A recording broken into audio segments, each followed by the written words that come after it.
Peace. Family, friends, neighbors. Welcome back to your unedited, unsupervised, superposed broadcasting.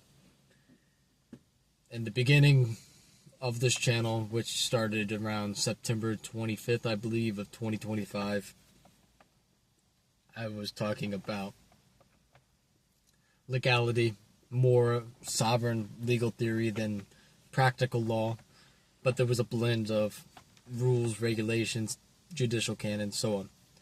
Anyways, I'm not here to discuss that anymore, but that is the reason for Superposed.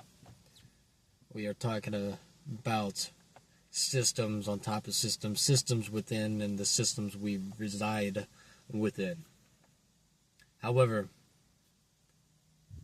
we are now discussing Conscious Healing, my company. I am the owner of a herbal e-commerce that will be launching very soon. I'm not telling when I am launching that.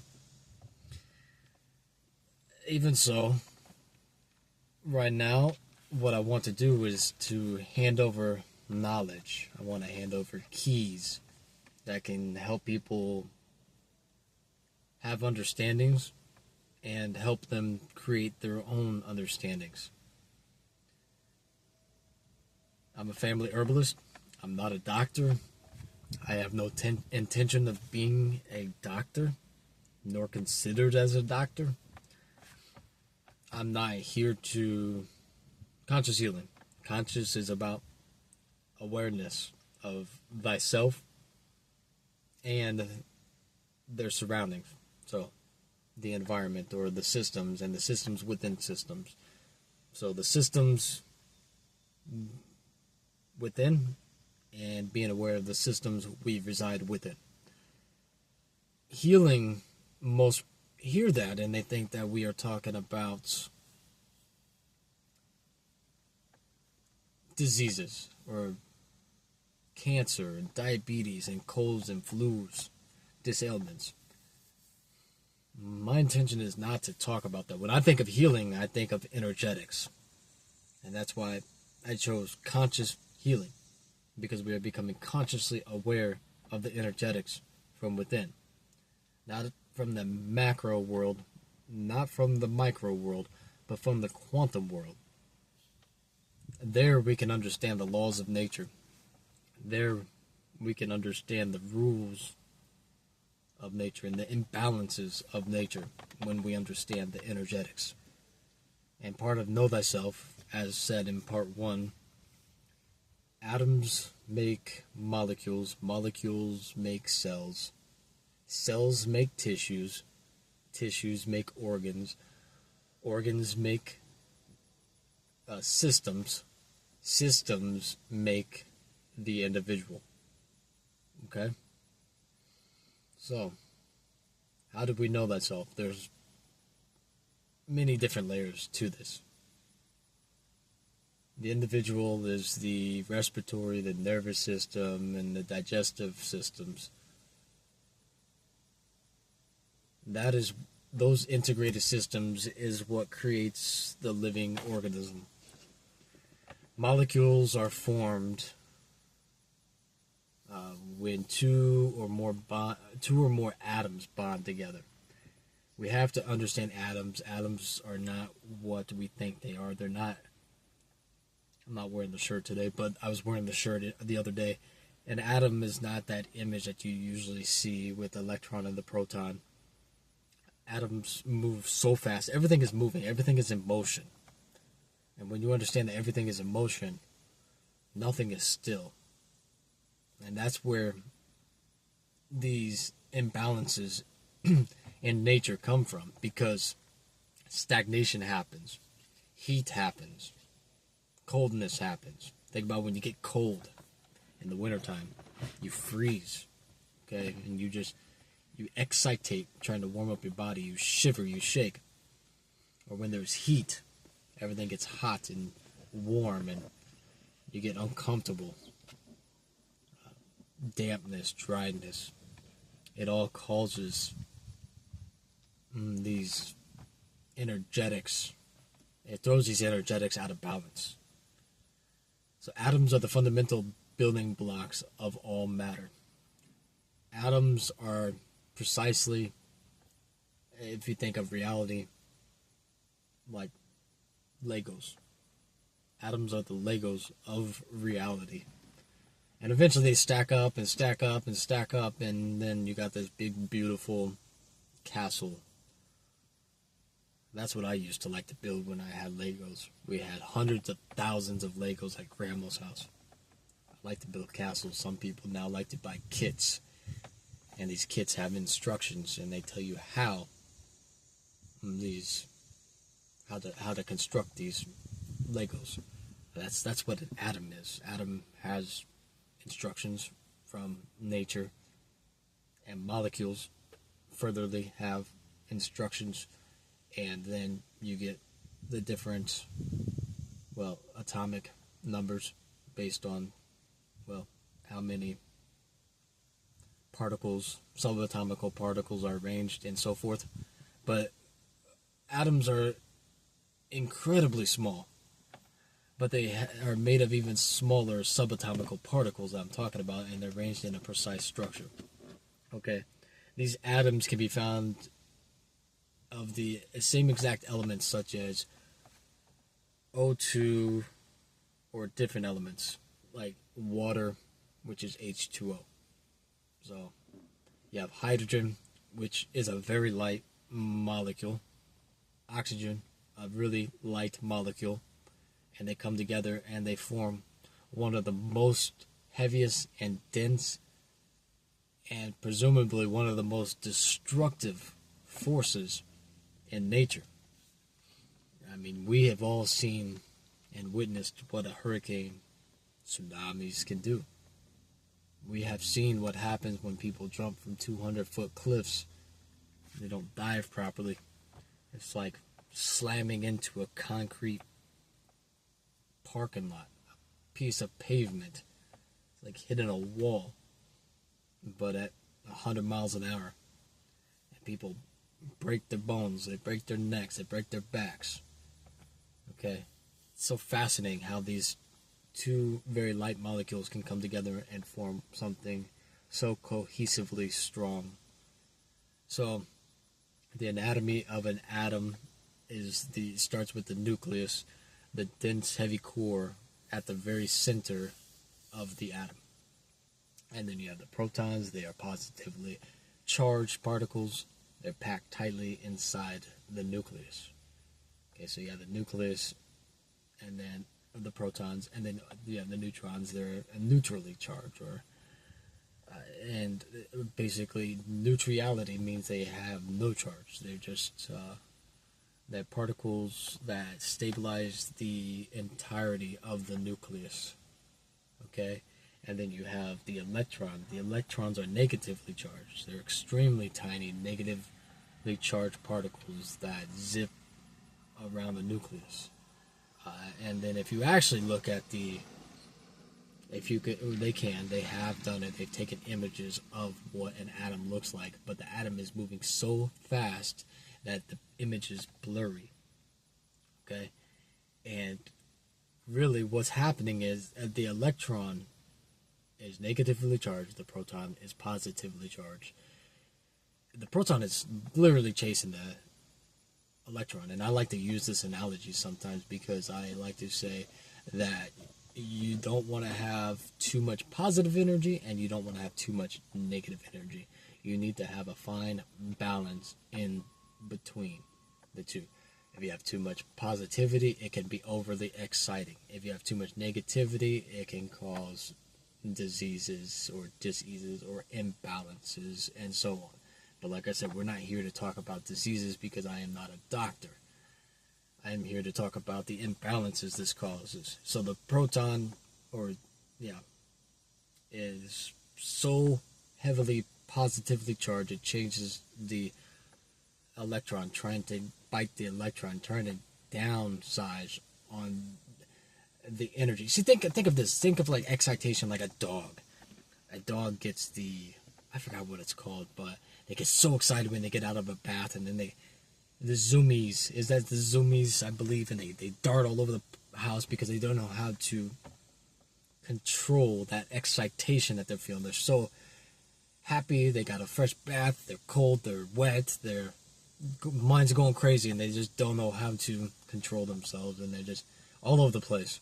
They're positively charged until they wind down. They get a little bit of energy to bring them down. So yeah, anyways, you have then the electron cloud. It's empty space. Most of the atom is actually completely empty space. It's like 99.9% empty space inside of an atom. So, fascinating. It's unreal, honestly. It's like a world inside of a world, and it just keeps on going deeper and deeper. I mean, all the way to the quarks and the string theory, where they have not been able to get past, and they don't think that they can get past. But the string theory is just like this little, literally looks like this little string, and that's really what it looks like. I would love to look in an electron microscope, and I would like to see for myself what it actually looks like. But from what the images show and the textbook show, is just like this little string that's vibrating around. Vibration creates frequency, frequency and vibration creates energy. So fascinating. So electrons do not orbit like planets on neat tracks. So the when you see that atom and you see that thing that it looks like a track that's going around the atom, the image of the atom and the electron and the protons on that track, that's not exactly how it is at all. They move so fast and form that's how the blurry cloud is created.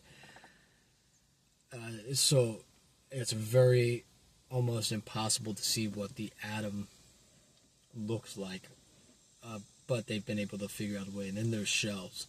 Electrons organize into distinct energy levels or layers. And so what makes the elements different is the atomic numbers. And this is what I was talking about when it comes to the atoms making molecules. So you look at and molecules make the element charts, and so you look at those, there's atomic numbers, and that precisely is the number of protons that determine the identity of the element. Okay, so if you haven't read the element chart, if you haven't read about the elements, you should definitely go do so. The element charts have, hydrogen, the simplest atom, like I said, one of the lightest of them, and it has one proton and one electron. One of the most simplest ones, or one of the most simplest elements on the element chart. But we need to understand these things, because when we understand hydrogen, oxygen, carbon, nitrogen, helium, and so on, all these ingredients are what we're made out of, okay? And so we need to understand how these molecules, atoms, elements, all make what we call a cell. Because the cell is just this living organism that's inside of us that defecates, it urinates, because it eats, it communicates, okay? So that's why you go into biology, you learn about the organelles of the cell. So then, if we talk about carbon, another element of the charge, of life, carbon, the basis of life, basically everything breaks down into a carbon constituent form. The only one on the element chart that does not break down into a carbon constituent form is silicon. Which is so fascinating, because silicon is what they use inside of computer chips. It's literally everything that's living, and all carbon is. It's sugar. It's got the same chemical structure as sugar. So everything breaks back down in carbon. Everything breaks back down into some form of sugar. Now, it's not like the sugar you get from sugar cane. It's not like the sugar you get from the big white bag that comes from Walmart. the True Value brand. That's not even real sugar. It's a bunch of other stuff that you should not be putting in your body. That's for sure. But carbon, it's so fascinating because I think that AI and I believe that robots and so forth will eventually develop its own consciousness, because silicon is literally its own entity. It doesn't break that down into carbon form. It has a life force of its own, and what I believe is that the reason that these things will develop a consciousness is because silicon is living, and everything that is living will find a way to evolve as we have done. We went from being a single cell organism and wanted to experience nature and reality and the cosmos around us, and we became, it's like the cells agreed to begin working in unison, and so we came together cohesively and decided to be multicellular organisms. And the cells didn't fight each other. They said, okay, these cells are going to be epidermal, these cells are going to be your liver, these cells are going to be your kidneys, these are going to be your intestines. And it's so fascinating how all of this has happened and how it all has played out. And there's much more to it than that. I can go on for hours talking about cellular biology and the cellular reproduction and so on. The organelles of the cells. It's all so fascinating, and we'll go more into that because it's part of Know Thyself. You have to. People want to apply herbal remedies, which is not medicine. Herb is nutrition, and herb is the last resort. And herb should never be the first resort. It is the last resort. Your first resort is knowing thyself, knowing their energy, knowing their energetics, know their atoms, know their molecules, know their elements, know the elements that make up these things. Understand yourselves, and before you try to understand the tissues. And so carbon, though, is the basis of life. It contains 6 protons and 6 neutrons and 6 electrons. That right there fascinates me more than anything because 666. I mean, I'm a freak with numbers. I love numbers, and so I think that a lot of people are obsessed with the whole 369 thing. However, I don't believe that many people understand what that means, and maybe I don't even understand what it means. That's okay. But my understanding of the 369 is this: 1, 3, 4, 5, 7, 8, 10. Well, 10 doesn't really primarily. 10 is not a number. That we'll just say that. But all the way up to 8. Those numbers are everything is coded. When we look around us, everything is a code. It is a hologram. Everything is a reflection of light particles and waves. And within those light particles, waves is numbers. Everything. Okay, numbers are the language of the universe or God itself. And so what I see is that those numbers, 1, 2, 4, 5, 7, 8, those numbers are the code of, and it's like the binary code of reality. And then 3, 6, 9, 12, and so on and again, 12 is not a number as well, truly. It's just a combination of 2 numbers, but the true numbers are 1 through 9, and then everything starts to repeat itself. But anyways, 3, 6, 9, those numbers are the codes of the reality in which we cannot perceive. We can only perceive a fraction of the light spectrum in which we reside within. And so if you want to understand what I'm talking about here, go get into vortex mathematics and so on. But besides getting into mathematics, gold is a heavy, dense element on the periodic table, and so it is packed with 79 protons. Okay, so protons are positively charged, And so it has 118 neutrons in it. Neutrons are neutrally charged, so just think about that. That's fascinating. And then molecules make up cells. Okay? It's so fascinating. And they are all actually physically building blocks of all living structures, as we have discussed. And so atoms basically bond together to form molecules again, which is water, amino acids, sugars, or carbon, and then molecules combine to form macromolecules, DNA, RNA is ribonucleic acid, and then deribonucleic acid, proteins. And proteins, we got to understand what a protein is. For one, a protein can be either a simple amino acid or a protein can be a complicated amino acid. A simple amino acid is, it's before a grain, a vegetable, or a fruit is processed. Everything's made out of simple amino acids. And it's not just processed by way of cooking, it's processed by way of the metabolism. The cow eats the grass. The grass was a simple amino acid. It built up the mass of the cow. That's all the cow eats is grass. Builds up the mass of the cow. And so basically that simple amino acid, being the grass, is now metabolized by the cow. And so the cow's metabolism cooks the grass and converts that simple amino acid into a complicated amino acid. Okay, and then we furtherly cut up the cow, we kill the cow inhumanely.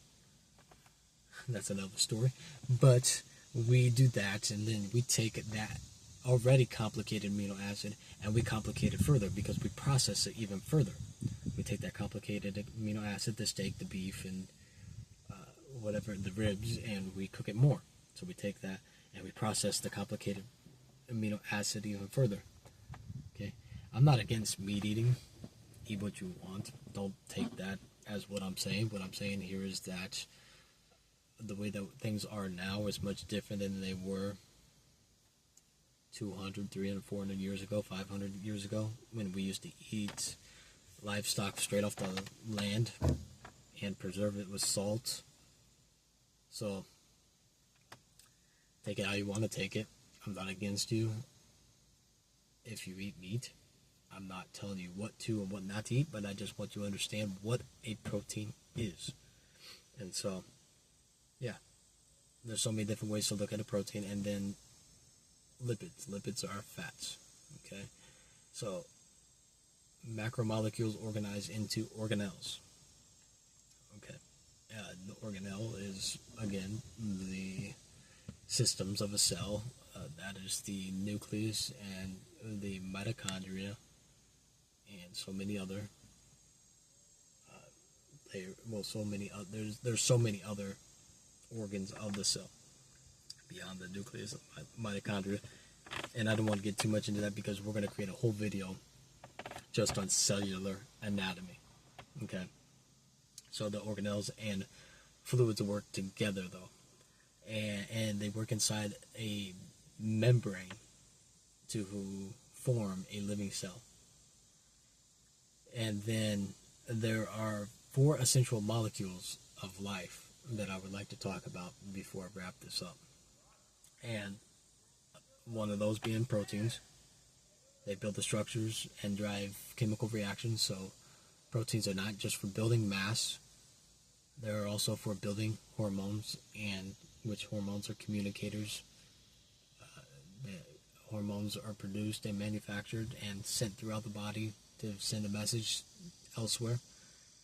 And so nucleic acid and deribonucleic acid and ribonucleic acid, RNA, those store and transmit genetic blueprint. And so genes are very important to understand. DNA, RNA, extremely important to understand. And I plan on going into another video talking about DNA and RNA, so we won't get too much into it here. And then there's carbohydrates. A lot of people know what carbohydrates are because they try to cut out the carbs.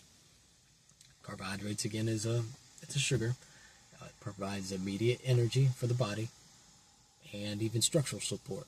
So carbohydrates are good, just an excessive amount of them are not. And that's just like anything. An excessive amount of anything is not good for you. You can overdo something, you can underdo something. And the last one, again, are lipids. Again, they are fats. They form the protective outer cell membrane. So lipids, and this is why you need the proper fats inside your body, and not the fats of oil, fats of grease, these overly processed fats. You need coconut fats, coconut oils. You need olive fats, olive oil. These are healthy, okay? Extremely healthy. And they help build up, again, the protective outer layer, or the outer cell membrane, which protects the cell. And so I think this is all I want to break down today, because this actually ended up being 26 minutes. I didn't expect that. I know I get carried away with my explanations and stuff like that, but it's so important to understand these things and not only take my understanding of things as the whole truth, only take it as partial truth. You will only know the whole truth when you seek the truth yourself. I could be wrong about some things, and I could be very right about some things. Now, my goal is to do my utmost job at being correct and not to pass around misinformation, of course. And if I'm wrong about something, please humble me and tell me, hey, this is actually wrong. This is how you should see this, and this is how you should talk about this. I always face my humility, and I'm always willing to face my humility because it's a part of how I grow. I have to fail to succeed.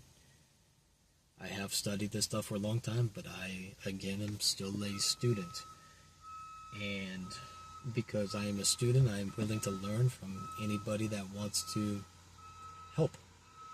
That's what we got to do, is help each other. We got to come together like the cells. We're not single cells organisms anymore. We are multicellular organisms, and we must act like multicellular organisms. Like, I'd like to see it like we, even though are an individual entity, we are the cells of the earth. Okay? So, take it how you want it. Take what I say with a grain of salt, and do your own research. Listen to what I say, and look up everything that I say. Don't take, again, what I say as the full truth until you actually do your own due diligence and research for yourself. It's, if you're just listening to this just because it's entertainment, great. I wouldn't expect very many people to actually listen to this just for entertainment. I would assume that these videos were listened to because they want to learn, okay? And so, any teacher who is teaching properly should tell you and should want their students not to think like them, but to think for themselves, okay? I promise you, I'm doing the best I can to make sure that my knowledge is true and correct, and I'm not passing off misinformation to you. I am also giving you my wisdom and my philosophy along the way, and that's mine. Build your own wisdom and build your own philosophy as you go. Anyways, thank you for tuning in to Superposed Broadcasting. I am your one and only Leonidas Hamza. It has been a wonderful journey over the last year. I have 12 subscribers now, which is incredible. It took a year to get there. And I feel like at any moment, that's going to truly pick up. And it will only pick up the more that you like, comment, subscribe, share the videos. Visit my Instagram. Visit my Facebook. Visit my TikTok. That's what it is. I never messed with TikTok in the past, but now I have a TikTok because I'm trying to get on board with the rest of civilization, I guess. I'm fitting in with the trends. So go ahead and go like, subscribe, share, and you just have a wonderful day and just do some work and take your time, because knowing thyself does not happen overnight.